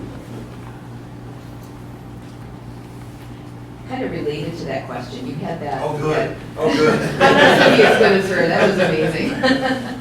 But you had that map of the city streets that was overlaid with the bike network. Yes, ma'am. And thinking about what she was just saying about safety and her kids being safe, they could just get on and ride. What's the range of infrastructure that's present on those streets and along those pathways, like from painted lanes to protected cycle tracks? And what was the process of putting that together and making those decisions? So well, first of all, the process was done by a consulting firm. We hired a tool design group to come in and create that. It's really based on destinations, it's based on rooftops and getting the network access to as many people as we possibly can. We think 81% is a pretty darn good number, and so if we can achieve that by the 10-year mark, we'll be really happy. You know, the type of infrastructure oftentimes is determined in a joint decision. And I'm probably giving myself too much credit. The decision lies with the transportation department. At the end of the day, they have the final say. I do think they give me a seat at the table, and I do think they allow me to influence some of the decisions, whether I agree with where they end up at or not. I think I can give a decent perspective from the cyclist and the pedestrian, where they're certainly the experts in how do we move as many vehicles through as we possibly can. I'm able to maybe raise my hand and say, please think about these kind of factors. And so I think for the most part, our transportation department feels most comfortable oftentimes with the side path trail. There's a 5-foot to 8-foot barrier on the back of the curb, so there's turf and trees, then there's our 12-foot wide path. That's all part of the right of way. I think our transportation department feels best with that. Quite frankly, I think the family of 4 with 2 young 8-year-old kids feel safest with that. So I don't ever argue that. The areas where I really want to contribute, and a lot of times the biggest challenges lies with RDOT, Arkansas Department of Transportation, is intersections. And how do we make sure that we're comfortable and safe as we're crossing the intersections in some of the busier parts of our community. I don't know that I've mastered that yet, and I don't want to say anything negative because we've just been up so much. The tunnels are lit, you didn't mention that. The tunnels, And there's yeah. art in the tunnels Yeah. too, like, I mean, really. We definitely, the tunnels have art, the tunnels have lights. We do that, we actually do that so we don't have graffiti in them. And so it's a preventative measure. And so the tunnels are there, but we can't build tunnels in every intersection. We just don't have the money to do that. So how do we create those soft infrastructure improvements? How do we time those timers that allow the bikes to get out in front of the cars that are turning right? How do we notify the car who's turning right, who's looking back off the left and not thinking about the crosswalk on the right-hand side? How do we say, hey, be mindful of the pedestrian that's going before you? All of those are things that we do in every single intersection that we're planning, that we're designing, and it's part of that. But it takes that team effort, because oftentimes our civil engineers are designed to move the cars, they're designed to build the road. We don't knock that against them, that's what they went to school. But my job is to remind them of, hey, don't forget the pedestrian, don't forget the cyclist. As we build that infrastructure, we got to think about everybody in that safety. It really is a teamwork approach. I love that answer. Having a seat at the table, having the data, and then being able to express that is so important. No doubt. Really quick question. You keep talking about Northwest Arkansas. So did you guys do kind of a branding exercise? Does that mean the same thing to you as it does to somebody Yeah. in So Fayetteville?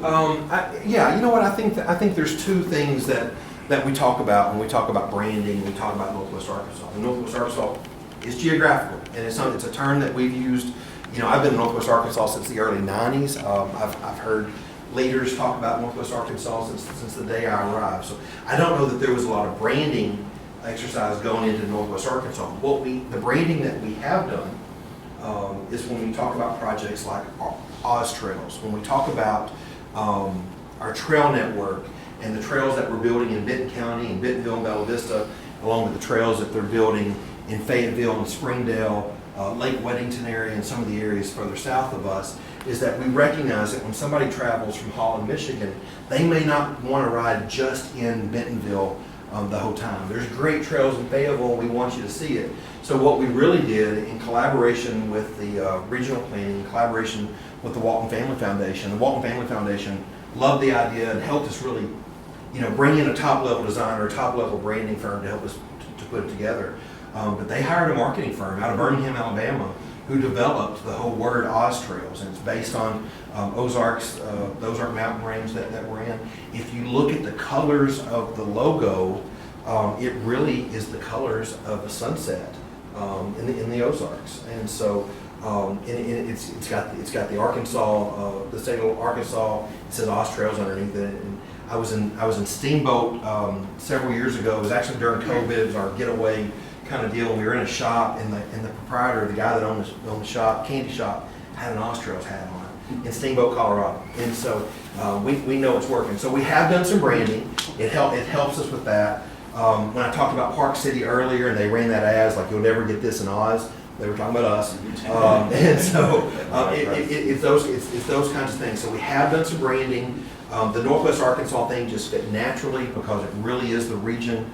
They call it the Bobby Hopper Tunnel. It's on Interstate 49, just south of Fayetteville, and everything above that is considered Northwest Arkansas, but it's purely geographical, and that brand fits naturally. But that Oz Trails thing is an intentional thing that we've done and worked on, and we all use it as a region to promote mountain biking throughout the area.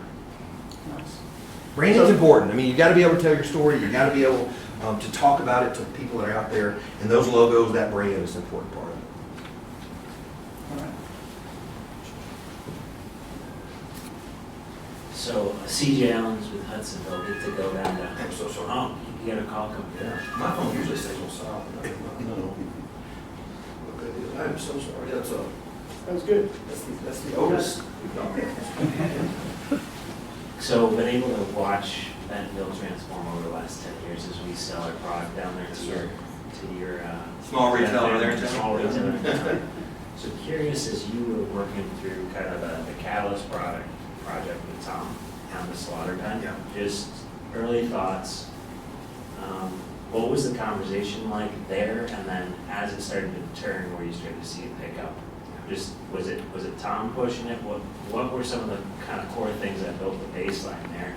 And then as you kind of talked through the story, with some nice big jumps as you added trails on, and then you talked about the 1 mile as it connected with the city. So more of an incubator thought on what was the early learnings there, Okay. and then how that tapped into the city. Yeah, so like I said earlier, Slaughter Pen really started with 5 miles of trail, and that was truly the intent. Is that Tom wanted to do something really cool for his community that had been so good to his family, particularly his grandfather's company, but we saw success out of it.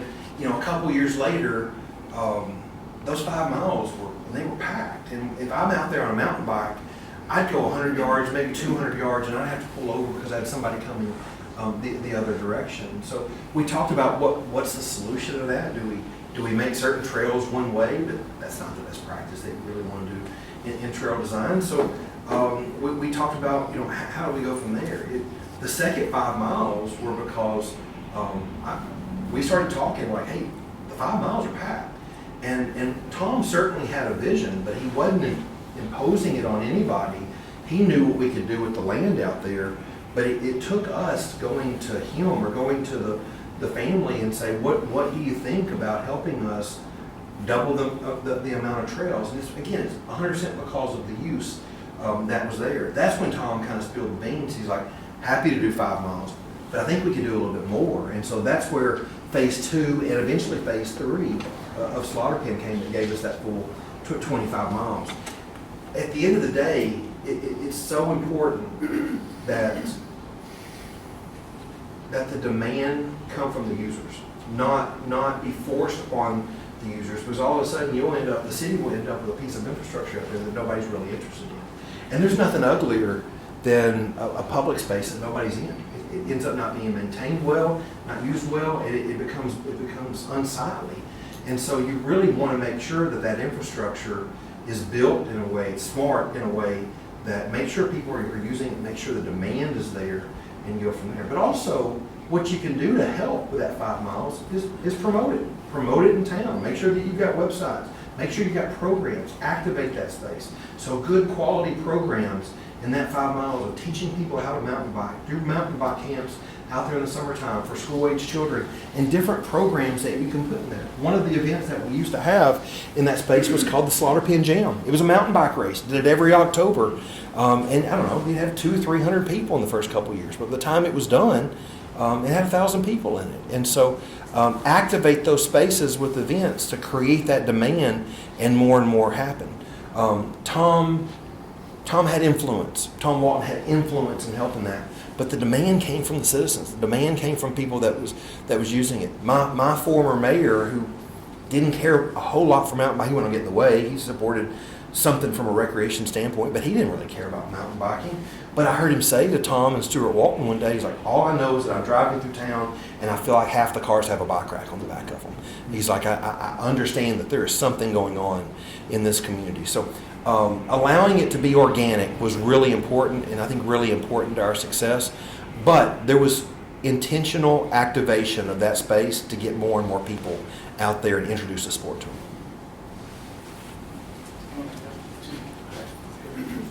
I want to go before Bruce. I want to go after.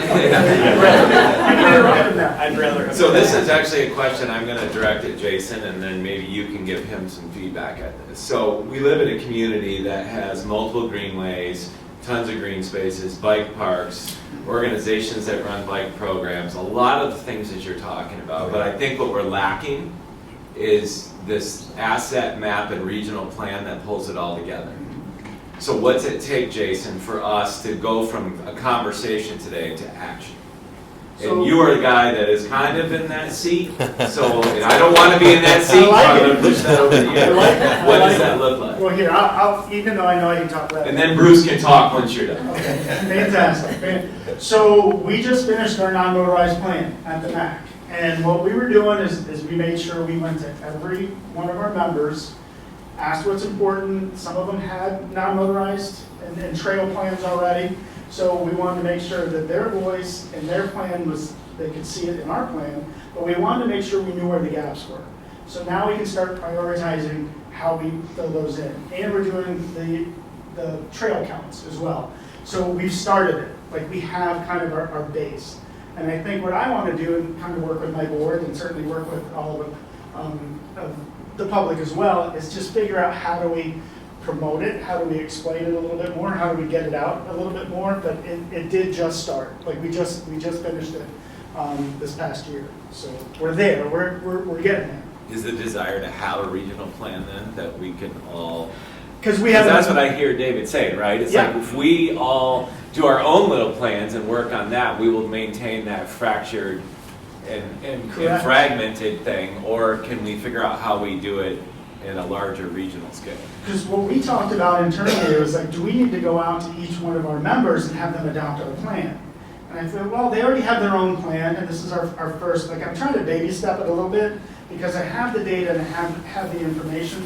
So I'm thinking that over the next few years, there will be a regional plan that whether the MAC owns it, which I think is the right place, the right entity to own that, But right now, it's a non-motorized plan, it's ours, but is it everybody's? Because I think that's the thing, is every month, my board gets together, and like I said, they can take their hat off and be the MAC, but it's hard to take it. The township's the township, the city's the city. But I really want that regional piece, and I think that branding is the other piece that we might be missing.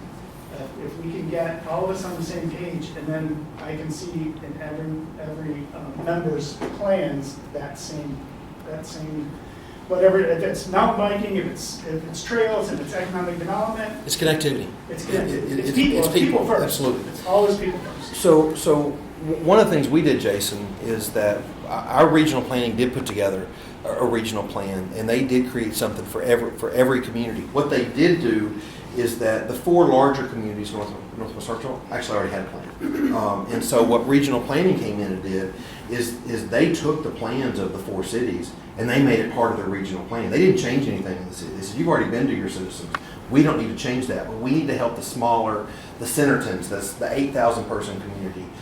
We need to help the Pea Ridge, the 6,000 person community, the Farmingtons, the Goshens, those little towns that help make up Northwest Arkansas. We need to help them as well. And a lot of that is like, how do we just, again, using that Razorback Greenway that runs north and south through the entire region, how do we get the people that live in Centerton utilize, by way of the Bentonville Trail System, how do we get them to the Razorback Greenway?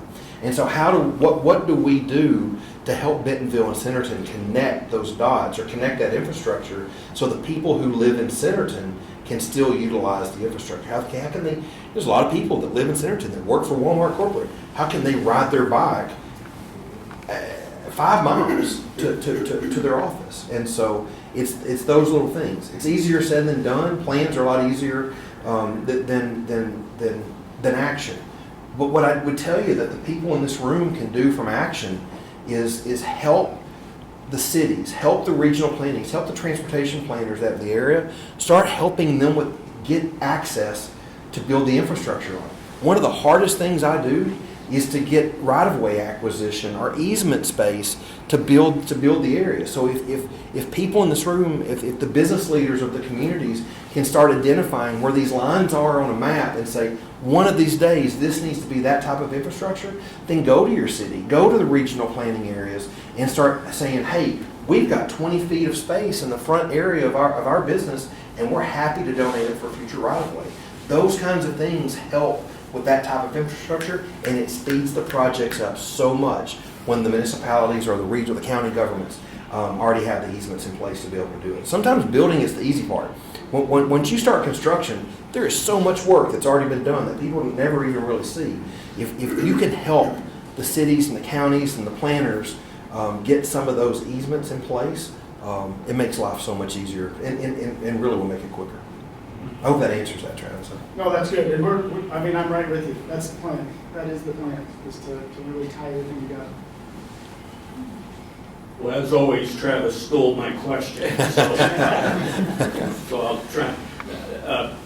I think you and we talked a little yesterday, and I think there are a lot of natural resources. I mean, Travis oversees 10% of the land in Ottawa and Allegan County, so whatever group we're going to get together, Travis better at least be able to have a vote on it. So, and this is just my opinion. I mean, I think you're in the top 2 park and rec departments in the country because Thank you.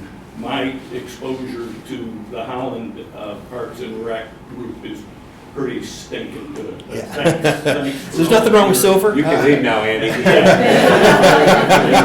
They're fantastic. You've seen a lot of the project stuff that's going on right now, and I think it's part of Travis's saying, hey, we do have some centers that we're really trying to coach us, react to it. What are you seeing here? We've got some waves. We like to catch waves when we can sense there's some stuff going on. But how would you coach us? And what do you like? And Well, first of all, I like everything. I said earlier, like of all the places that this job has allowed me to go, this is by far my favorite place that I've been. The infrastructure that you have in place, the sense of place that you have in downtown it really is second to none. You're so much further ahead than where we were 20 years ago. And I love the promenade space and what we've been able to create, but y'all had it for a while. And this isn't new. And the feel that you get as you walk in your downtown is so unique. And it's really something that you just don't take it for granted, because it's when people like me come in from outside of it. I mean, I've told my partner Shara, I'm like, you have got to come to Holland with me. I've got to get you to this community, because it is so nice in what you have. So what you've got is special, and start with that. And as you think about growing, and maybe integrating more and more outdoor recreation into your economic development plan, you talk about these types of projects. We talk about the bike park that you and I drove over and looked at the land at the other day. And one of the things that we talked about is that we think this is the best use of this land. It may not be the most appropriate thing to put a building on, but you certainly can put that type of amenity. It reminds you of that slide that I showed you about Osage Park. It used to be a swampland, and people said you can never build anything there. But we're running thousands of people a week through that facility from a passive recreation space. What's next to it is that there's a brewery and a restaurant. There's an airport on the other side that has a really cool restaurant adjacent to it, and so it's producing sales tax dollars around it. So that old swampland that was like, that's not good for anything. Actually, it's good for a lot, because it's putting money in the city's coffers, and we're building other infrastructure with it. It's another investment that we've made in the people in our space. I think the bike park that you guys are planning and have designed and have in the works, and hopefully start construction real soon. I think there's a lot of really big assets. There's a lot of boxes that are checked. The connectivity back to this part of town, and to be able to bring people back into this space, I think is key for your economic development standpoint.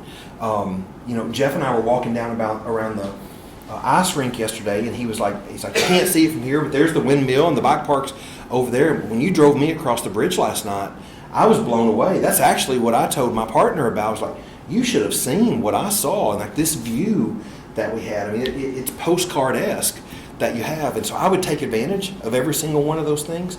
The thing that, again, if I was to start over in Bentonville, the things that I would keep in mind is continue to build things for people. Let's focus on the people. Let's connect. Let's make sure that we're connecting our assets. Let's make sure people can get from point A to point B. Let's do it as safe as we possibly can. Let's not just focus on the car. Let's focus on the bike. Let's focus on the pedestrian. Let's focus on the scooter. I mean, so many urban centers are moving to scooter. Let's focus on people moving, however they move. Whether it's skateboard, whether it's bike, who cares? Let's focus on people moving, but let's give people access to where it is they want to go. Let's be as safe as we possibly can, and do it without those barriers. If that stays your focal point, then just understand that parks and recreation infrastructure is infrastructure. It's the same as a road. It's the same as water and sewer. Everything needs it. But if you build parks and recreation infrastructure and you make it a priority, you will see an ROI unlike anything else. We've got to have water and sewer. I'm not going to knock it. You got to have roads. I'm not going to knock it. But you know what? The best cities in America have really good parks and trails, and those are the cities that people are moving to. Those are the cities that people are wanting to invest in. They're the cities that people are wanting to visit. If you do those things, you will reap the benefits in those spaces. Are we going right here? All right, you hear me okay? Yes, sir. So I'm with Department of Transportation, Tyler. Hope I hadn't said anything this No. You're fine. Just because the question's been asked a few times, I do want folks to know, I don't know if there's anybody from West Michigan Trails here, but it's kind of I would say equivalent to your Northwest Arkansas kind of group that is more of a nonprofit group, but they do have kind of a master plan they just updated that has some of these regional connections in there, so I would suggest people look at that, or I can provide it with Chase and you can send her around. MDOT also has one. It's a little misleading. It's not MDOT plan. It's more of a West Michigan. What are some of the needs that are out there that the communities are doing? How do we find these regional connection pieces? There is a non-low rights plan out there as well to consider looking at that will be updated. Again, the MPO is going to be involved in that, and there will be some efforts to look at that as well. So just wanted to make folks aware of that. There are plans out there, and to your point too, how do we integrate that with our infrastructure? You're not going to know this, but for folks here, when M231 was built, it's kind of a major connection in central Ottawa County goes over the Grand River, which are very few bridges. Sure. When that was built, that does include a very robust multi-use network on that bridge, because there was a desire by Ottawa County to look at something like that. Now we've got almost 80 miles of Grand River Greenway Trail, with that being a major connector. So there are elements of those in place, and you do have to dig around, but that's part of the process. So okay, getting to my question for you. Sorry, I don't know what the structure, government and organizational structure is like in Arkansas. Michigan, Missouri, home rule, cities have responsibilities, townships, counties, MDOT, a lot of us. So it's really broken up, regional agencies. Do you guys in Michigan, we're very proud of the asset. People are going to look at you like, what? We have an asset management strategy. Okay. We look at our infrastructure. Okay. And that's how we know we don't have enough money. Yeah, sure. Have you guys looked at something like that for your robust network? I suppose mountain bike trail doesn't need to have too much of one, but if you have bridges, things like that, have you looked at that strategy, or how do you try to balance that? We definitely have, and let me start with this, because when I was here this summer, I listened and learned about the project that y'all have done here, and inventorying your trails and understanding the quality of them, that kind of stuff. Y'all do so much better job at that than we do. The preventative maintenance and you scheduling that's a strong point there that we really need to learn from you in that. We do have an asset plan. We understand the quality of every linear foot of trails that we have. Our transportation department really focuses on the road. If it's behind the curve, that's when the parks department takes ownership. And so we monitor every one of those. And one of the things that we've done is that most of our trails, I say most of them, 90% of our trails are concrete. And we do that so that they will live longer. It's a better upfront investment. It costs more, but we find that it just long term it really helps us with that. I don't even asphalt's even an option in this part of the country because as much freestyle as y'all would get. In Arkansas, we can do asphalt and it works just fine. So I'm going to jump around and try to answer this question. Do we do it? Yes. Do we do it very well? No, we don't. We replace our sections of trail as an as-needed basis. A lot of times Mother Nature forces that on us more than anything. We need to do a better job of that. And from what I have seen, you are the best place in the country that I've seen that monitors that and at least schedules out that preventative maintenance. Do a really good job. What the parts that I've seen, I haven't seen the work, and I've just seen the plans, I've seen the process, but I've been impressed with what I've seen.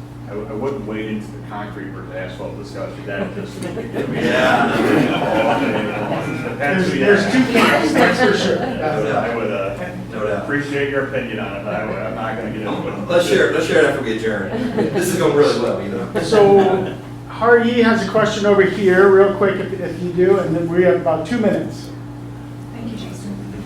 David, I appreciate that people are at the heart of what you do, and a key people element is leadership, and you are an embodiment of that continuous leadership for more than 20 years. As you look forward to the future, how do you see that leadership continuing across different generations, across different sectors, to be able to sustain this contagious component vision that you now have? Yeah. We could talk all day long about setting up the people after us. The thing that we've got to remember in the jobs that we have is that we're governing for decades, not days. We have to make decisions that are going to benefit us 10 years down the road, not just the impact or the impulse decisions that we have today. And that's hard. It's hard sometimes, especially when you know that you need to do this project and there's a couple of neighbors that just do not want it, but you know that in 10 years you're going to regret it if you don't do it. So it's really hard to teach those kinds of lessons. And quite frankly, and I say this as respectfully as I can, sometimes it's really hard to teach the elected officials. Those of us that work in this industry and have spent 30 years in it, it's hard to tell the newly elected person, it's your decision, and I'm going to respect it. I want to do whatever it is you say, but these are the factors you need to think about. It's so important to teach the young people that come into our world.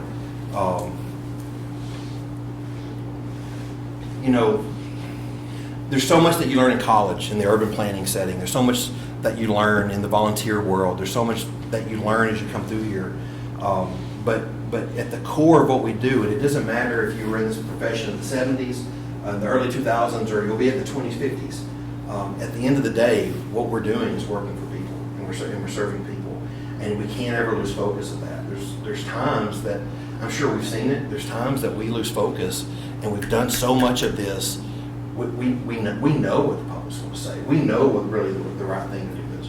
But if you don't continue to go to the citizens and ask them what it is they want, if you don't let them feel like they have the ownership of it, they're not going to love it the way that they need to. We want our citizens to love our trails, to love our public spaces, feel like they own those things. And when you get there, by them being part of the design, the concept process, you've got to continue to build those young leaders. It is so important that we recruit top-notch talent. Just like the private sector, we've got to recruit top-notch talent to work for the public entities that we're in.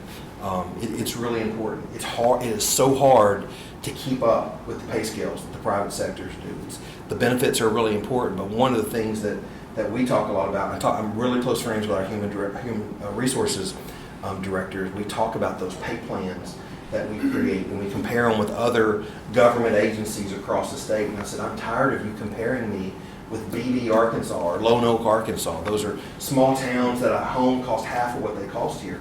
I want you to compare us to Crossland Construction or Flint Co. Construction, or compare me to Walmart, landscape architects that work at Walmart. Like, if we really want to recruit the best people, we've got to pay them in a way. So training the young people, recruiting the young people, and then helping them understand that what really is so important for us as we move forward is understanding that our work has got to be guided by the people.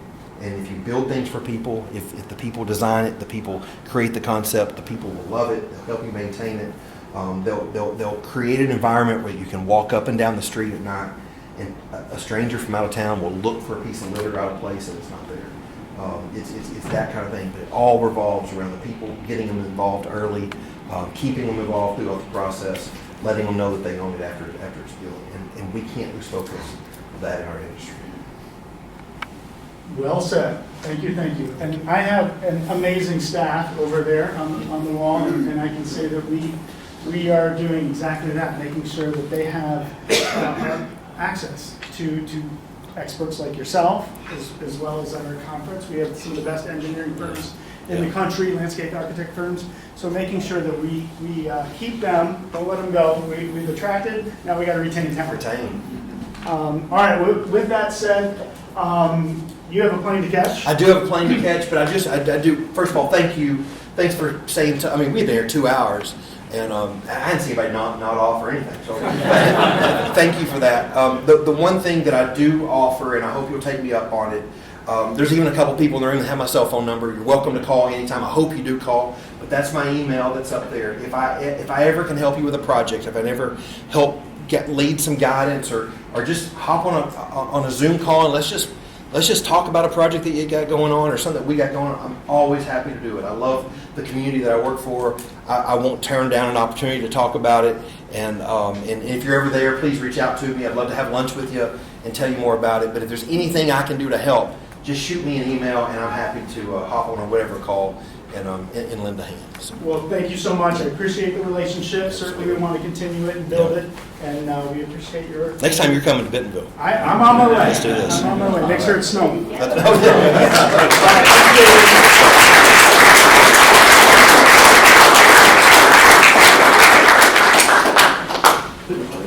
Good job. Thank you.